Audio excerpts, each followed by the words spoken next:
Hello everyone. ಎಷ್ಟೊಂದು ಜನಕ್ಕೆ ಇದು ಗುಡ್ ನ್ಯೂಸ್ ಅನ್ನೋವಂಥದ್ದು ಆಗಿರುತ್ತೆ. ಏನು ಅಂತ ಅಂದರೆ, ಒಂದು ಇಲಾಖೆ ಏನು ಮಾಡಿದೆ ಅಂತಂದರೆ ನೇಮಕಾತಿಯನ್ನು ಹೊರಡಿಸಿದೆ. ಇದರಲ್ಲಿ ಯಾವುದೇ ರೀತಿಯಾದಂತಹ ಎಕ್ಸಾಮ್ ಅನ್ನೋವಂಥದ್ದು ಇಲ್ಲ. ಆದರೂ ಕೂಡ 75,000ದಿಂದ 1,00,000 1.5 ಲಕ್ಷದವರೆಗೂ ಕೂಡ ಸಂಬಳ ಅನ್ನೋವಂಥದ್ದು ಇದೆ.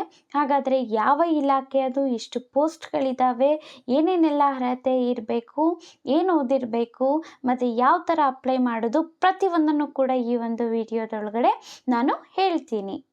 ಅದಕ್ಕೂ ಮುಂಚೆ ನೀವೇನಾದರೂ ಇನ್ನೂ ನನ್ನ ಚಾನಲ್ಗೆ ಸಬ್ಸ್ಕ್ರೈಬ್ ಮಾಡ್ಕೊಂಡಿಲ್ಲ ಅಂದರೆ ಹೋಗಿ ದಯವಿಟ್ಟು ನನ್ನ ಚಾನಲ್ಗೆ ಸಬ್ಸ್ಕ್ರೈಬ್ ಮಾಡ್ಕೊಂಡು ಬನ್ನಿ. ಇನ್ನು ಯಾವ ಒಂದು ಇಲಾಖೆ ಈ ಒಂದು ಹುದ್ದೆಗಳಿಗೆ ಅರ್ಜಿಯನ್ನು ಆಹ್ವಾನ ಮಾಡ್ತಾ ಇದೆ ಅಂತ ಅಂದರೆ, ಕರ್ನಾಟಕ ರಾಜ್ಯ ಗ್ರಾಮೀಣ ಕುಡಿಯುವ ನೀರು ಮತ್ತು ನೈರ್ಮಲ್ಯ ಇಲಾಖೆ. ಈ ಒಂದು ಇಲಾಖೆ ಒಂದು ನೇಮಕಾತಿಯ ಅಧಿಸೂಚನೆಯನ್ನು ಹೊರಡಿಸಿದೆ. ಇದರಲ್ಲಿ ಒಟ್ಟು 47 ಹುದ್ದೆಗಳಿಗಾಗಿ ಅರ್ಜಿಯನ್ನು ಆಹ್ವಾನ ಮಾಡಲಾಗ್ತಾ ಇದೆ.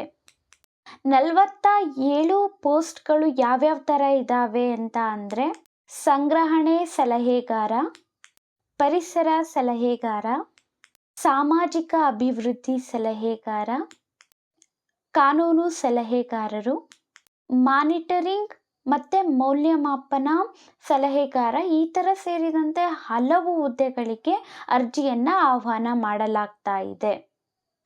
ಇನ್ನು ಯಾವ ರೀತಿಯಲ್ಲಿ ಅರ್ಜಿಯನ್ನು ಸಲ್ಲಿಸಬಹುದು ಅಂತ ಅಂದರೆ, ಆನ್ಲೈನಲ್ಲಿನೇ ಅರ್ಜಿಯನ್ನು ಸಲ್ಲಿಸಬೇಕಾಗಿ ಇರುತ್ತೆ. ಇನ್ನು ಎಲ್ಲಿ ಆಯ್ಕೆಯಾದಂತಹ ಅಭ್ಯರ್ಥಿಗಳು ಎಲ್ಲಿ ಉದ್ಯೋಗವನ್ನು ಪಡ್ಕೊಳ್ಬಹುದು ಅಂದರೆ, ಕರ್ನಾಟಕದಲ್ಲಿ ಎಲ್ಲಿ ಬೇಕಾಗಿದ್ದರೂ ಉದ್ಯೋಗವನ್ನು ಪಡ್ಕೊಳ್ಬಹುದಾಗಿರುತ್ತೆ. ನೀವೇನಾದರೂ ಶುಲ್ಕವನ್ನು ಪಾವತಿ ಮಾಡಬೇಕಾ ಅರ್ಜಿಗಾಗಿ ಅಂತ ಅಂದರೆ, ಯಾವುದೇ ರೀತಿಯಾದಂತಹ ಶುಲ್ಕವನ್ನು ಪಾವತಿ ಮಾಡುವಂತಹ ಅವಶ್ಯಕತೆ ಅಂತೂ ಇರೋದಿಲ್ಲ.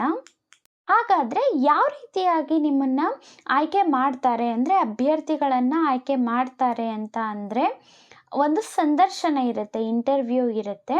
ಅದಾದ ನಂತರ ಡಾಕ್ಯುಮೆಂಟ್ ವೆರಿಫಿಕೇಷನ್ ಇರುತ್ತೆ. ಇಷ್ಟೇ, ಯಾವುದೇ ರೀತಿಯಾದಂತಹ ಲಿಖಿತ ಪರೀಕ್ಷೆ ಅನ್ನುವಂಥದ್ದು ಈ ಒಂದು ಹುದ್ದೆಗಳಿಗೆ ಇರೋದಿಲ್ಲ. ಇನ್ನು ಶೈಕ್ಷಣಿಕ ಅರ್ಹತೆಗಳು ಏನೇನಿರಬೇಕು ಅಂತ ನೋಡೋದಾದರೆ, ಮಾನ್ಯತೆ ಪಡೆದಿರುತ್ತೆ ಅಲ್ವ ಸರ್ಕಾರದಿಂದ.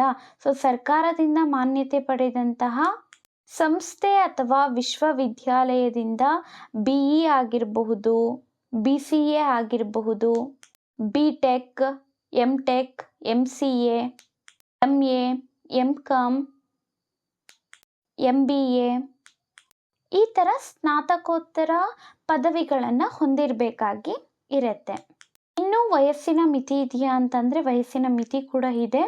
ಅದು ಎಷ್ಟು ಅಂತ ಅಂದರೆ, ಅಭ್ಯರ್ಥಿಗಳು ಏನು ಅರ್ಜಿಯನ್ನು ಸಲ್ಲಿಸ್ತಾರೆ ಅವರಿಗೆ 50 ವರ್ಷಕ್ಕಿಂತ ಕಡಿಮೆ ಆಗಿರಬೇಕು. ಯಾವುದೇ ಕಾರಣಕ್ಕೂ 50 ವರ್ಷಗಳಿಗಿಂತ ಹೆಚ್ಚಾಗಿ ಇರಬಾರ್ದು. ಇನ್ನು ವೇತನ ಅಂತಂದರೆ ಸಂಬಳ ಎಷ್ಟಿರುತ್ತೆ ಅಂತ ಅಂದರೆ, ನಾನು ಈಗಾಗಲೇ ಹೇಳಿದೆ 47 ಪೋಸ್ಟ್ಗಳಿದ್ದಾವೆ ಅಂತ. ಅದರಲ್ಲೂ ಕೂಡ ಬೇರೆ ಬೇರೆ ಹುದ್ದೆಗಳಿದ್ದಾವೆ ಅಂತ. ಆ ಹುದ್ದೆಗಳ ಅನುಸಾರವಾಗಿ ವೇತನ ಅನ್ನುವಂಥದ್ದು 75,000ದಿಂದ 1.5 ಲಕ್ಷದವರೆಗೂ ಕೂಡ ಇರುತ್ತೆ ಪ್ರತಿ ತಿಂಗಳು ಕೂಡ ಸಂಬಳ. ಇನ್ನು ಅಪ್ಲಿಕೇಶನ್ ಹಾಕೋದಕ್ಕೆ ಪ್ರಾರಂಭ ದಿನ ಅಂತ ಅಂದರೆ ಸೆಪ್ಟೆಂಬರ್ 12, 2024. ಕೊನೆಯ ದಿನ ಅಕ್ಟೋಬರ್ 23, 2024. ಹಾಗಾದರೆ ನೀವು ಯಾವ ರೀತಿಯಾಗಿ ಅರ್ಜಿಯನ್ನು ಹಾಕಬಹುದು ಅಂತ ಅಂದರೆ, ಫಸ್ಟು ಅಫಿಷಿಯಲ್ ವೆಬ್ಸೈಟ್ ಏನಿರುತ್ತೆ ಅದಕ್ಕೆ ಹೋಗಬೇಕಾಗಿರುತ್ತೆ. ಅಲ್ಲಿ ನೋಂದಣಿಯನ್ನು ಮಾಡ್ಕೊಳ್ಬೇಕು. ಅದಾದ ನಂತರ ಅರ್ಜಿ ನಮೂನೆ ಏನಿರುತ್ತೆ ಅದನ್ನು ಪೂರ್ತಿ ಫಿಲ್ ಮಾಡಬೇಕಾಗಿ ಇರುತ್ತೆ. ನೆಕ್ಸ್ಟ್ ಹಂತದಲ್ಲಿ ನೀವೇನು ಮಾಡಬೇಕು ಅಂದರೆ, ದಾಖಲೆಗಳನ್ನು ಅಪ್ಲೋಡ್ ಮಾಡಬೇಕಾಗುತ್ತೆ. ಫೋಟೋಗ್ರಾಫ್ ಆಗಿರಲಿ, ಸಿಗ್ನೇಚರ್ ಆಗಿರಲಿ, ಮಾರ್ಕ್ ಶೀಟ್ ಮತ್ತು ಐಡೆಂಟಿಟಿ ಪ್ರೂಫ್ ಆಗಿರಲಿ, ಈ ಥರದ್ದೆಲ್ಲ ಕೂಡ ಕೇಳಿರೋ ಅಂಥದ್ದನ್ನು ಅಪ್ಲೋಡ್ ಮಾಡಬೇಕಾಗಿರುತ್ತೆ.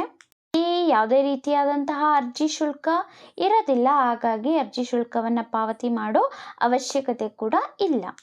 ನೀವು ಅರ್ಜಿ ನಮೂನೆಯನ್ನು ಏನು ಭರ್ತಿ ಮಾಡಿರ್ತೀರಲ್ಲ, ಮತ್ತೊಮ್ಮೆ ಓದಿ ಏನಾದರೂ ತಪ್ಪಾಗಿದ್ದರೆ ಸರಿಪಡಿಸ್ಕೊಳ್ಬಹುದು ನೀವು. ಎಲ್ಲ ಕೂಡ ಸರಿಯಾಗಿದೆ ಅಂದರೆ ಫೈನಲ್ ಆಗಿ ನೀವು ಸಬ್ಮಿಟ್ ಮಾಡ್ಬೋದು. ನಿಮಗೇನಾದರೂ ಒಂದು ವೇಳೆ ಇಷ್ಟ ಇದ್ದರೆ ಈ ಒಂದು ಹುದ್ದೆಗಳನ್ನು ಪಡ್ಕೊಳ್ಬೇಕು ಅಂದರೆ ಈಗಿನಿಂದನೇ ಪ್ರಿಪೇರ್ ಆಗಿ.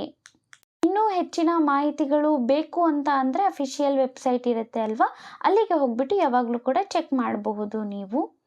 ಇದಿಷ್ಟು ಆಗಿತ್ತು ಈ ಒಂದು ಇಲಾಖೆಯಲ್ಲಿ ಯಾವ ಥರ ಪೋಸ್ಟ್ ಇದ್ದಾವೆ ಮತ್ತು ಅದಕ್ಕೆ ಸಂಬಂಧಪಟ್ಟಂತಹ ಎಲ್ಲ ಡೀಟೇಲ್ಸನ್ನು ನಾನು ಈ ಒಂದು ವಿಡಿಯೋದೊಳಗಡೆ ಕೊಟ್ಟಿದ್ದೀನಿ.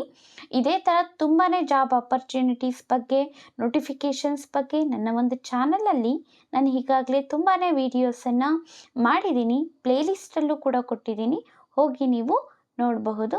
ಆ್ಯಂಡ್ ಇಷ್ಟ ಆಗಿದರೆ ಒಂದು ಲೈಕ್ ಮಾಡಿ, ಸಬ್ಸ್ಕ್ರೈಬ್ ಮಾಡಿ, ಸಪೋರ್ಟ್ ಮಾಡಿ. Thank you.